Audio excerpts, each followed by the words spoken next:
Hi, I'm Femi OK. For the past 2 weeks, Al Jazeera has been reporting from East Jerusalem and sharing news from the Gaza Strip. Online, people have been doing exactly the same thing, commenting, sharing their take. But some people have noticed something odd going on. Let me give you a few examples. Here on Twitter, we have Khaled Beidoun. He says, Twitter removed my video of Gaza being bombed tonight. Was trying to live stream massive Nakba Day rally in Minneapolis on Facebook, but it took down my page. Over on the digital platform for young Muslim, this is what social media censorship of Palestine looks like. That is what they're calling it. They crowdsourced some of the stories that they were seeing and asked people to absolutely share their stories and what they were seeing. Individuals post about Palestine not showing up on search.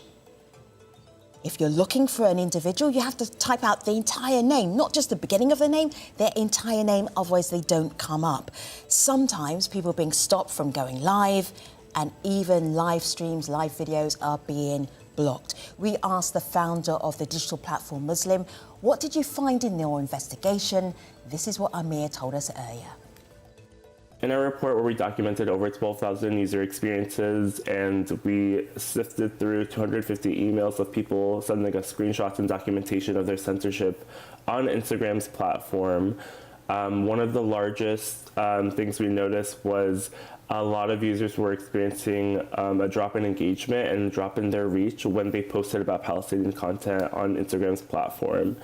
And this is happening to a lot of key Palestinian activists. This is happening to a lot of key influential public figures that are actively speaking out against the injustices that Palestinians are facing right now on Instagram. Our show today, are social media platforms deliberately silencing Palestinians? There are so many of you on YouTube already. I know you have a take. Jump into the comment section, be part of today's discussion. 3 expert guests here, all Palestinians. It's good to see you, Mona, Jalal and Marwa. Mona, introduce yourself to our stream audience. Good evening, everybody. So this is Mona Shtaya, the local advocacy manager at Hamla, the Arab Center for the Advancement of Social Media. Good to have you. Hello, Jalal. Welcome to the stream. Tell everybody who you are, what you do. Hello. My name is Jalal ABUKHATER. I'm a Jerusalem-based writer and heavily involved in social media for the past over a decade, actually. Good to have you. And Marwa, welcome to the stream. Hi. Hi, everyone. My name is Marwa Fatlafta, and I lead the work of Access Now in the Middle East and North Africa region as the MENA policy manager. We are a global digital rights organization working to defend and extend human rights in the digital age. And I'm very pleased to be on your show today. Very pleased to have you. When Amir from Muslim was talking, you were all nodding your head. You were recognizing a lot of what he crowdsourced and they investigated. But from the outside, it could seem like, are you sure? Are you being paranoid? What is going on? Who would do this? One good example from all of you. Jalal, you start. Basically, what our content is facing is a lot of attention from people with the access and influence and ability to censor it. We are not as able to control who censors, who rates our content, who manages it. But unfortunately for us, our enemies are more accessible, they have better connections, and even an Israeli government, ex-Israeli government employee might be an employee of Facebook after finishing with the government contract. So their access seems to be way more intricate and more detailed than ours, and that leads to certain biases being casually taken into consideration by those major companies, and that's why we see the bias against our content very clearly when there's censorship, and then there's a regret apology by the company, but at the same time there is censorship, and it's not a mistake that it happens and keeps happening often and too often, actually. Mona, go ahead, pick up. Thanks. Let me tell you something. There are like a systematic efforts to silence Palestinians on the online space. The Israeli government is trying with all its power to silence Palestinians, either through the voluntary takedowns, where the Israeli cyber unit is sending requests requests to the social media companies. For example, in 2019, Israel had made like 19,000 requests to the social media companies regarding the content takedown, Palestinian content takedown. And in 2020, the number only continued to rise. Or other ways or other efforts that the Israeli government has been used to silence Palestinians online is through the Gongo, which is a non-governmental organization, but it's supported by the government. They are working like trolls with the social media, and they are playing with the algorithms by liking the pro-Israeli content or by reporting the Palestinian content. By doing so, they are trying to hide the Palestinian content or take it down and giving much more opportunities to the Israeli content to promote it. Much more than that, the Israeli government is putting pressure on the social media companies to take the Palestinian content down. If we compare it with the Israeli content, we can see like we have observed and documented many groups on different social media platforms like WhatsApp and Telegram. They were organizing and mobilizing themselves to attack Palestinians and to incite against Palestinians on the social media. And through our work at Hambe, we have this annual report. It's the index of censorship. And the last year, 2020 version of this report showed that one out of every 10 posts about Palestinians and Arab containing violent speech. And it also shows an increase in violent discourse towards Arab by 16 over the previous year, which is 2019. By doing so, we can see how social media companies are biased against Palestinian narration. They are taking down the Palestinian content. Mona, I'm going to just stop. I'm going to pause you for a moment because you are the evidence that you have amassed, your organisation have amassed, is huge. And then you're seeing. Let's get off this for a moment. So I can go to what Twitter is saying and what Instagram is saying. Moa, weigh in on this one. Instagram comms say, communications. We know that some people are experiencing issues uploading and viewing stories. This is a widespread global technical issue not related to any particular topic, and we're fixing it right now. And then I'm just going to fast forward to a little bit later. We've now fixed this issue. Is the issue fixed, Marwa? The short answer is no. And I want to highlight to our audience tonight is that this is not a new problem. Palestinian activists and journalists and users of social media have been decrying the discrimination that they're facing on those platforms for years. But I personally, someone who has worked and wrote a lot about this topic, I have not seen anything of this scale. It's so brazen at this point and so incredible. It's beyond censorship. It's digital repression.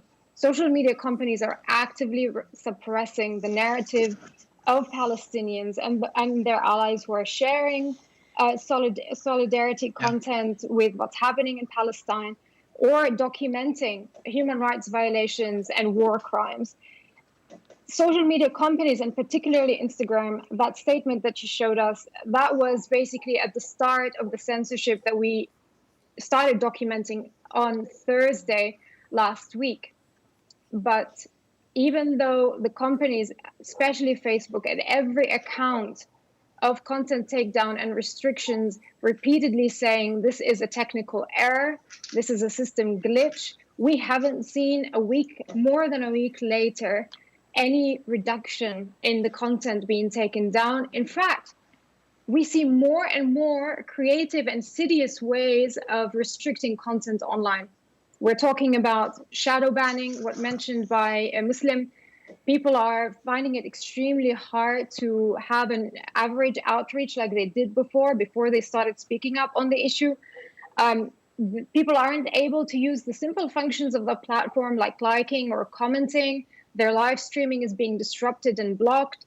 On Twitter, you'll find accounts being restricted, content being flagged as sensitive or upsetting or offensive when it's actually a hashtag, like hashtag Save Palestine or hashtag Gaza under attack. there are many stories emerging from users showing ways in which, and to me, even new methods that social media companies are using to suppress the narrative and to suppress the content. And so those so-called technical errors, they are convenient excuses, I have to say. I'm going to give you some more technical errors, because we have one from Twitter, we have one from Facebook. But first, here are some opinions about what Facebook is doing right now as we cover news from East Jerusalem and the Gaza Strip. Have a listen. Facebook's Oversight Board, an independent body tasked with deliberating on the platform's content decisions, includes former Director General of the Israeli Ministry of Justice, Amy Palmer. Palmer personally managed Israel's cyber unit in the past, which successfully lobbied for the removal of thousands of pieces of Palestinian content from Facebook. In 2018, a former Israeli justice minister claimed that Facebook, Google, and YouTube were complying with up to 95% of Israeli requests to delete content, almost all of it Palestinian. Posts about the illegal expulsion of Palestinians in Sheikh Jarrah, beatings in Haifa, or bombings in Gaza have been removed for violating community standards. This footage, however, reveals Israel's crimes of apartheid. Facebook has a long history of collaborating with the Israeli government, but Palestinians reaffirmed that they will not be silenced. So I'm just looking at a tweet that's just come in. Jalal, I can hear Jalal going, Jalal, you go first. I'll bring in the tweet in second. Go ahead. That sigh was a sigh that needed to be articulated. Go ahead, Jalal, go ahead. I want to say very clearly, we are not paranoid. We are not paranoid about what happens on social media over the past, let's say, 7-8 years. We've seen evidence, clear evidence of censorship, of accounts being taken down, of double standards in the way Facebook or Twitter deals with a Palestinian news page and an Israeli propaganda military page, for example. We've seen those double standards, and we've seen the evidence over the past years.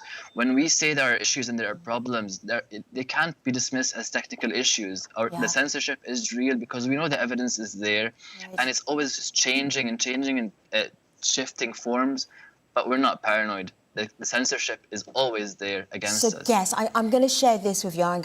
We can break it down bit by bit. We asked Facebook to be part of the program. They sent us a very specific statement for us. So I'm going to put that up on the screen so you can see it. There are a couple of things that jump out at me, and I'm just going to get you guests to help me understand what is going on here. So Facebook spokesperson says, we know there have been several issues that have impacted people's ability to share on our apps, including a technical bug that affected stories around the world, an error which temporarily restricted content from being viewed on the Al-Aqsa Mosque hashtag page. Mona, brief response to that. Technical bug. So, we never believe in technical bugs because we've been testing these technical bugs like for many years ago. I mean, it did not start like 10 days ago as we are focusing on the past few days, but obviously it started from before. As I started and as I mentioned from before, there is. We looked at your report that's been going on for a while, so you're looking at these hashtags. This is just not this one technical bug. All right, I hear you. Let me give this a little bit. This is a continuous technical bug against Palestinians, and this is clear bias against Palestinian narration on the digital age. I mean, we are facing the discrimination. Let me, because we don't have Facebook. We only have their statement. So we're going to debate with their statement. Jalal, Facebook says, we're so sorry to everyone who felt they couldn't, let's put this up, great. We're so sorry to everyone who felt they couldn't bring attention to important events or who felt this was a deliberate suppression of their voice. This was never our intention, Jalal. Never our intention. Yeah. That is the problem. When they say a statement like that and pretend or act as if there is no technical issue, perhaps there was a technical issue or technical bug, but we know for sure, for a fact, that major pages have been taken down and there were notices given out to those pages saying, this page has been taken down, even though it would have like 500,000-600,000 followers for people who want to follow the news from Al-Quds, from Jerusalem, from the West Bank, news from the ground. Those pages will be taken down with a notice by Facebook saying you have been taken down for this reason, usually incitement or promoting something that Israel doesn't like. And we know that those pages are completely reporting factual information from from the ground in Palestine. And suddenly it turns out that the treatment we receive in real life is considered to be unacceptable by Facebook standards, for example, and they accept the request by the Israeli government or the Israeli lobby group, for example, to take down that massive, major page because it reflects what happens in Palestine, like for fact. That's what happens. Marwa, let me give you this final piece that jumped out at me at the Facebook statement that was sent specially for this programme. So thank you, Facebook, for this. We focused on removing content that breaks our rules to help keep our communities safe while making sure people can keep sharing what matters to them. And they also outlined that they have dedicated teams, including native Arabic and Hebrew speakers. So they are saying we are managing this situation. We are trying to make sure that everyone in all of the communities who are concerned about what is happening right now, that we are on top of this. Marwa. Are they? I think there are two issues here. One, the issue of the technical bug. You know, those algorithms or systems that they use to moderate huge content at scale, because you have billions of followers or users on this platform. So you can't moderate everything using human moderators, right? Mm-hmm. But those systems don't exist, are not created in a vacuum. And we have been demanding for years that there is some sort of algorithmic transparency to avoid exactly those kind of situations where, interestingly enough, the people who are affected by those so-called system glitches are oppressed communities, are activists, are journalists. I have not heard of a situation similar to this in other places at this huge scale. Of course, it happened in other places in India and Colombia, where there are currently either COVID-19 crises or mass protests. But then again, why do your systems always tend to disproportionately target activists and oppressed communities that rely on those platforms to document human rights abuses and to share their narrative because they don't have access to mainstream media? Then on the other hand, they also actively have developed content moderation policies that are biased and discriminatory. And I think we shouldn't also, go along with the argument that this is a result of a system glitch. But you have actually policies that disproportionately target Palestinian speech. For example, they have the so-called Zionist policy, which equates or uses the word Zionist as a proxy for Jewish or Israeli, let alone the fact that this is a problematic worldview to begin with, because also you have non-Zionist Jews and non-Zionist Israelis. But anyways, they're using this policy, which makes it extremely hard for users to criticize Zionism, to criticize the state of Israel, to have an open discussion and have a legitimate political speech without being censored. And this is not the only policy that they have in place. So let me bring in some other thoughts, Marwa, just because I want to bring in our online audience as well who are watching and want to talk to you. But these are some thoughts about then what do you do? Where is the accountability? Marwa, Jalal, Mona, you've been giving us so many examples of how social media platforms are making decisions on posters' behalf. Where's the accountability? Let's take a look. When social media platforms and mainstream media censor Palestinian voices, they're also greenlighting the brutality and violence of Israeli settlers, the army, and the police as they try to shoot down Palestinians, kill Palestinians, and bomb Palestinians. It is a refusal to look at the harsh reality and pretend it doesn't exist, rather than move forward to showcase it and do something about it. As we have seen this week, Palestinian freedoms are under threat, not only in real life, but also online, on social media, where posts are being removed and hashtags and profiles are being blocked. We're talking about thousands of cases. So social media companies have a huge importance in this, a huge role they play in order to preserve digital rights and preserve this documentation. So we really hope that they will be held accountable by themselves, by their employees, by organizations like us, by international organizations, but also by citizens. We are getting so many questions about now what do we do about this. Let's start here with Rafat. Mona, I'm going to ask you to respond to this very briefly. AJ Stream, it's concerning if our tweets are being deleted, which means no one is free. We are controlled by those with power and money. Hashtag Free Palestine. Then what do you do? Mona, make this brief so I can get more people in. Yeah, it's concerning. It's very dangerous because they are controlling the Palestinian narrative. And for this, we at Hamle was working over the past days to document and to report to the social media companies as Hamle is a trusted partner for the social media companies.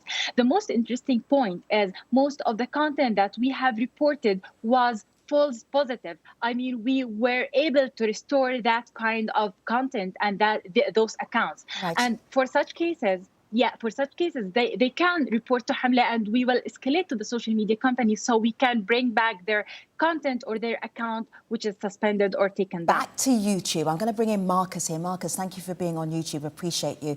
Marcus says, I have been sharing everything I can. What else can I do to help? Marwa. Stay vocal, keep sharing, and obviously those companies are extremely wealthy companies, but unfortunately when it comes to investing resources in our region to moderate Arabic content, there is a huge problem and a huge gap. And that's what we are doing as Access Now, as a human rights organization, working to enforce accountability and transparency for those companies, because you can't act as a global power and a gatekeeper at deciding unilaterally what is permissible and what is not online.